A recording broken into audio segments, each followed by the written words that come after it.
ইউক্রেনের মুহুর্মুহু ড্রোন হামলায় বড় ধাক্কা লেগেছে রাশিয়ার আকাশপথে। গত 4 রাত ধরে ইউক্রেনীয় ড্রোন হামলার কেন্দ্রবিন্দুতে রয়েছে রাজধানী মস্কো। ইউক্রেনের টানা ড্রোন হামলায় মস্কোর প্রধান সব বিমানবন্দর সাময়িক সময়ের জন্য বন্ধ রাখতে বাধ্য হয়েছে কর্তৃপক্ষ।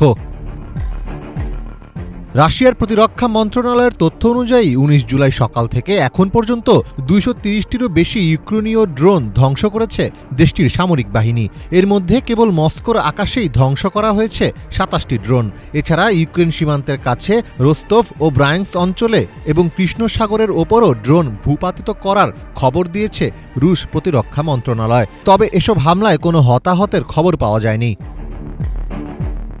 হামলার পর মস্কোর প্রধান বিমানবন্দরগুলো সাময়িকভাবে বন্ধ করে দেওয়া হয়। ড্রোন হামলার কারণে মস্কোর বিমানবন্দরগুলো 24 ঘন্টার মধ্যে 10 বার বন্ধ ছিল।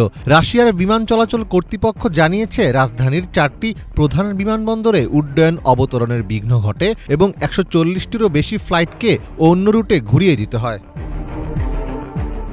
রাশিয়ায় এমন ঘটনা এটি প্রথম নয়। রাশিয়ার প্রতিরক্ষা মন্ত্রণালয় জানিয়েছে মে মাসে কিয়েভে 24 ঘন্টার মধ্যে 500টিরও বেশি ড্রোন হামলা চালানোর পর দেশজুড়ে বিমানবন্দরগুলোতে কমপক্ষে 60,000 যাত্রী আটকা পড়েছিলেন।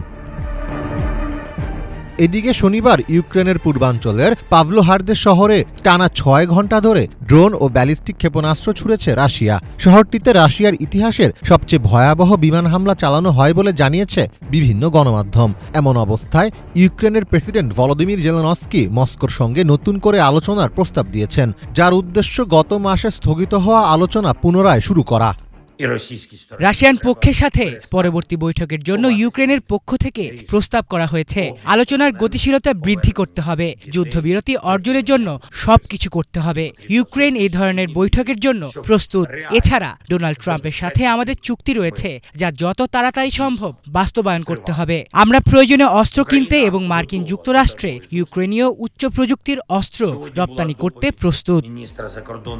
জেলেনস্কির এমন বক্তব্যের প্রেক্ষিতে ক্রেমলিনের মুখপাত্র দিমিত্রি পেসকভ বলেছেন, রাশিয়ার প্রেসিডেন্ট ভ্লাদিমির পুতিন ইউক্রেনে যুদ্ধের অবসানে শান্তি চুক্তির বিষয়ে আগ্রহী। এটা দীর্ঘমেয়াদী প্রক্রিয়া, যার জন্য প্রচেষ্টা ও ধৈর্য দরকার। তবে মস্কোর মূল লক্ষ্য নিজেদের উদ্দেশ্য অর্জন করা।